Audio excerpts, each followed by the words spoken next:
Welcome back to Timeless Messages from the Ching. This is Stephen. Thanks for tuning in.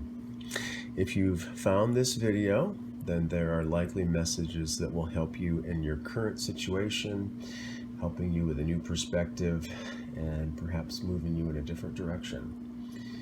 So, if you find this video in 2 weeks from the posting date or 2 years from the posting date, it doesn't matter. Your Creator, your high self, your angels, your spirit guides have brought you here for a reason. So the question I always ask is, what are the most beneficial messages for the viewers? Creator, what are the most beneficial messages for the Creator? For the Creator, what are the most beneficial messages for the viewers? Okay, without further ado, what are the most beneficial messages for the viewers? Timeless messages, whenever you find this. What are the most beneficial messages for the viewers? Most beneficial messages for the viewers, Joshua. Most beneficial messages for the viewers. Okay, 3, 6, 7, 8. Most beneficial messages for the viewers. Most beneficial messages for the viewers. 6.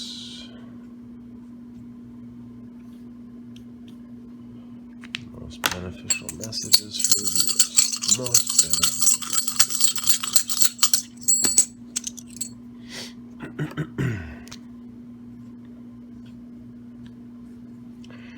most beneficial messages for the viewers. Most beneficial messages for the viewers. 6. A lot of changes here. Most beneficial messages for the viewers. Most beneficial messages for the viewers. Most beneficial messages for the viewers. Most beneficial messages for the viewers. Okay. One more toss. Most beneficial messages for the viewers. Most beneficial messages for the viewers. Most beneficial messages for the viewers.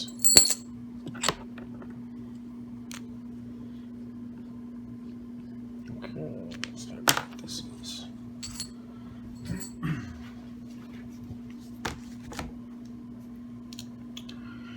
Yin yang yin. It's Kan. Kan, which is the abysmal water, and yang yin yin, which is Ken, mountain. So, yin, yang yang, Tui. Let's see, put it here. Tui. And which is Kan. Let's put it back here. So Kan and Ken and Tui. So I know what those are. Kan and Ken.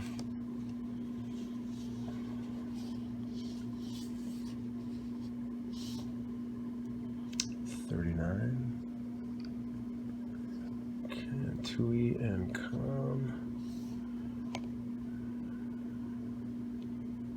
47.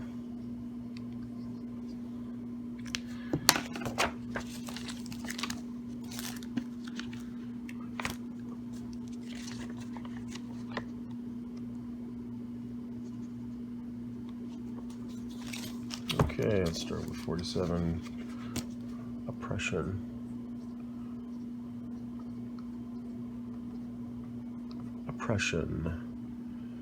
I'll put, see if I can squeeze it in there. I'll put it on the top. Exhaustion. Okay. And number 39. Obstruction.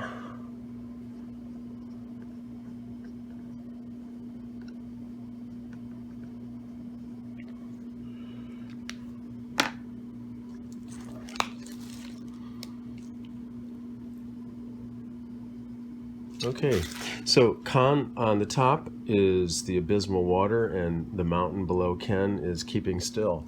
So if you can, just close your eyes and take some breaths and focus on whatever topic, situation, or guidance you've been wanting some help with. This hexagram pictures a dangerous abyss lying before us and a steep, inaccessible mountain rising behind us. We're surrounded by obstacles. At the same time, since the mountain has the attribute of keeping still, there is implicit a hint as to how we can free ourselves. The hexagram represents obstructions that appear in the course of time, but that can and should be overcome. Therefore, all the instruction given is directed to overcoming them. The judgment, obstruction, the southwest furthers. The northeast does not further. It furthers one to see the great man. Perseverance brings good fortune. The southwest is the region of retreat, the northeast that of advance.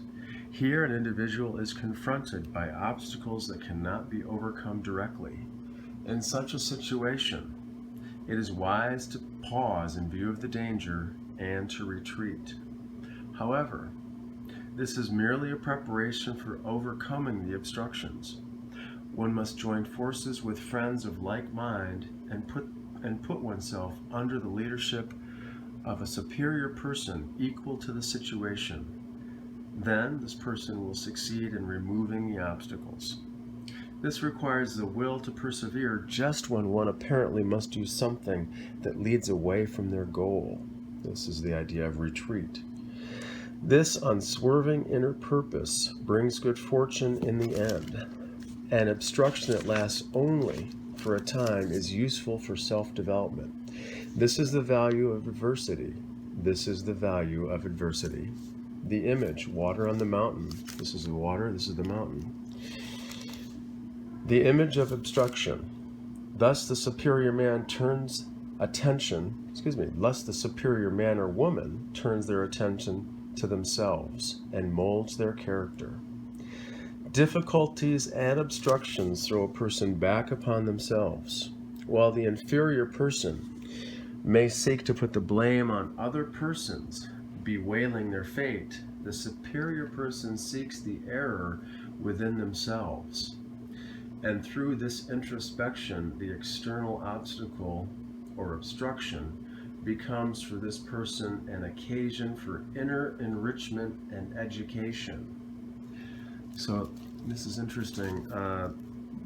Let's move on to the line 6 in the second place. The king's servant is beset by obstruction upon obstruction, but it is not the servant's fault. Ordinarily, it is best to go around an obstacle and try to overcome it along the line of least resistance.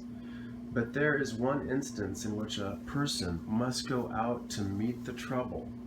Even though difficulty piles upon difficulty, this is when the path of duty leads directly to it. In other words, when a person cannot act out of their own volition or free will, but is duty bound to go and seek out danger in the service of a higher cause, then this person may do it without problems, because it is not through any fault of this person that they are putting themselves in this difficult situation. So going out and finding the obstruction, meeting the trouble, not taking the line of least resistance, seek out the danger and try to work through it. So 9 in the third place. Going leads to obstructions, hence this person comes back. While the preceding line shows the official compelled by duty to follow the way of danger, this line shows a person who must act as father of a family or mother of a family or as head of the kin. If this person were to plunge recklessly into danger, it would be a useless act, because those entrusted to their care cannot get along by themselves. I'll read that again. If this person were to plunge recklessly into danger, it would be a useless act because those entrusted to their care cannot get along by themselves. This indicates persons in your life who are dependent upon you. But if this person withdraws and turns back to his own people, they welcome him or her with great joy. 6 in the 4th position means going leads to obstructions, coming leads to union. This too describes a situation that cannot be managed single-handedly. In such a case, the direct way is not the shortest. If a person were to forge ahead on their own strength and without the necessary preparations, they would not find the support needed and would realize too late that they have been mistaken in their calculations, inasmuch as the conditions on which they hoped they could rely would prove to be inadequate. In this case, it is better, therefore, to hold back for the time being, and to gather together trustworthy companions who can be counted upon for help in overcoming the obstructions. So here we have the idea of obstruction, finding helpers, going out to meet the obstruction, but also not being reckless, plunging ahead recklessly, and understanding that there are those that are dependent upon us that cannot get along without us. So we need to turn back to these important people, perhaps friends or family members, so we don't turn our backs to them. The idea of the southwest furthering means retreat, the southwest representing retreat, the northeast representing advance. So with an obstruction, sometimes meeting the obstruction occurs in a way that is not head-on, shall we say. It may appear as if you're retreating, but forces are conspiring and working to your benefit to help remove the obstruction. And if you keep your focus and intention in that direction, even though you're not able to surmount or overcome the obstruction directly through an indirect means, this can be a benefit to you with the intention of, yes, the obstruction, whatever this obstruction is being overcome, and I'm going to take a step back and retreat, but with the intention of knowing that this situation is going to improve, because there's got to be a inner purpose that doesn't falter, and this will bring good fortune in the end. Yeah. In this situation, it's wise to pause in view of the danger and to retreat. But this retreat is merely preparation for overcoming the obstructions. Okay, the next hexagram. So this paints an answer or a situation.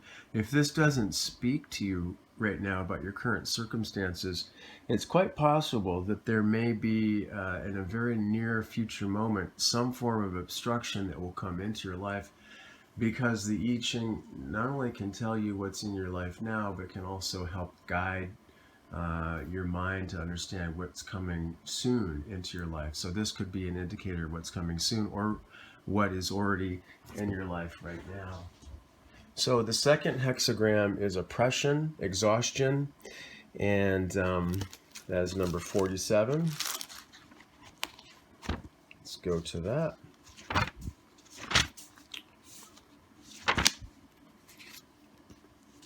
And the second hexagram can oftentimes help to identify the situation that's either in your life or that is soon to come into your life. It can help you understand your question or the guidance that you're seeking from a different perspective. Okay, so number 47, oppression, exhaustion. So we have the joyous lake, the youngest daughter, and the abysmal water below. So the lake doubled, lake above and water below. The lake is above, water below. The lake is empty, dried up, exhausted. Exhaustion is expressed in yet another way. At the top, a dark line is holding down two light lines. Below, a light line is hemmed in between two dark lines. This is the light line, and this is the dark line at the top. The upper trigram belongs to the principle of darkness, the lower to the principle of light. Thus, everywhere superior people are oppressed and held in restraint by inferior people. So this is the message of oppression and exhaustion, that superior people are oppressed and held in restraint by inferior people. The judgment, oppression, success, perseverance. The great person brings about good fortune, no blame. When one has something to say, it is not believed. Times of adversity are the reverse of times of success, but they can lead to success if they come upon the right person. When a strong person meets with adversity, they remain cheerful despite all danger. And this cheerfulness is the source of later successes. It is that stability which is stronger than fate. The superior person who lets themselves or their spirit be broken by exhaustion certainly has no success. But if adversity only bends a person, it creates in them a power to react that is bound in time to manifest itself. No inferior person is capable of this. Only the great person brings about good fortune and remains blameless. It is true that for the time being, outward influence is denied this person because their words have no effect. Therefore, in times of adversity, it is important to be strong within and sparing of words. I'll read that last sentence again.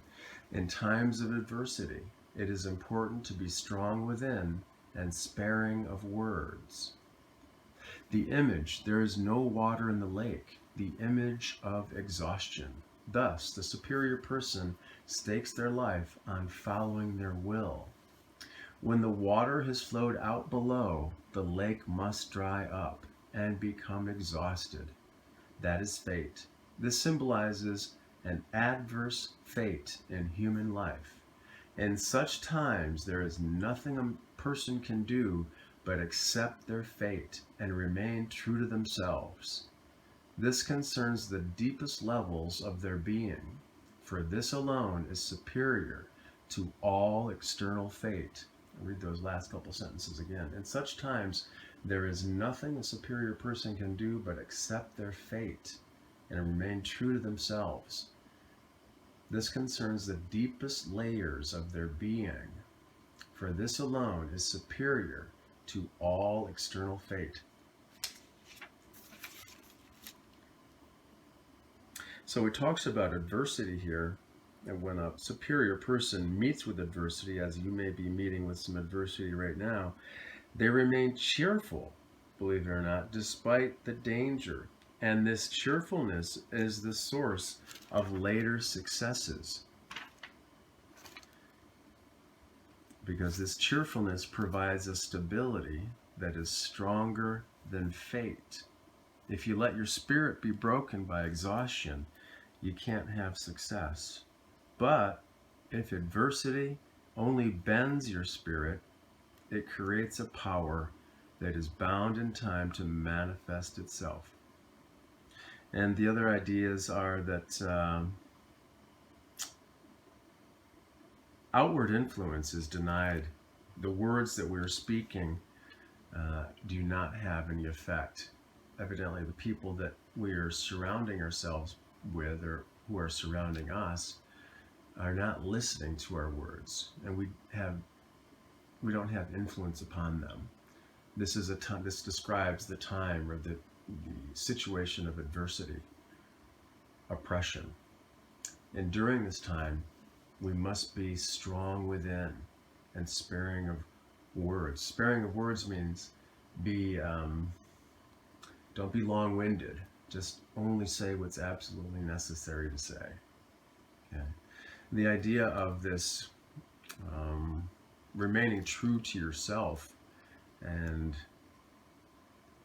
getting in touch with the deeper and deepest levels of your being This will help you succeed, and this will be superior to all external conditions and fate, getting in touch with your inner being. Back to the front of this oppressive or exhaustive hexagram, we see the idea that superior persons are being oppressed and held in restraint by inferior persons. So when we're in a situation like this, we have to be patient. This is just for a time. This is a reverse of the times of success. But if we will adopt the right attitude, cheerfulness, and understanding that it's time to go within and focus on the deep inner spirit within us, then we will have success eventually. This time of adversity can lead to success, but it's up to us to be sparing of words and to hold on to cheerfulness and not let our spirits be broken by oppression or exhaustion. This could speak about relationships with other people, interactions, communications, past experiences that are bubbling up to the surface that make a person feel exhausted or oppressed. All these things can come into play. And if there are other ideas that are coming into your mind in regards to these messages, don't discount them. Entertain them and see how they fit. So that's what I have for you today. Merry Christmas, December 25th, 2022. Getting a lot of snow today here in northern Michigan. I hope the messages will help you. If you can, listen to the message again at least once or twice and jot down some of the most important ideas, and then through your next number of days or even weeks, try to apply these ideas as much as possible through your process and see how that assists you. If you're interested in scheduling a personalized I Ching reading, the information about those is in the description box. Thanks for tuning in, and take care.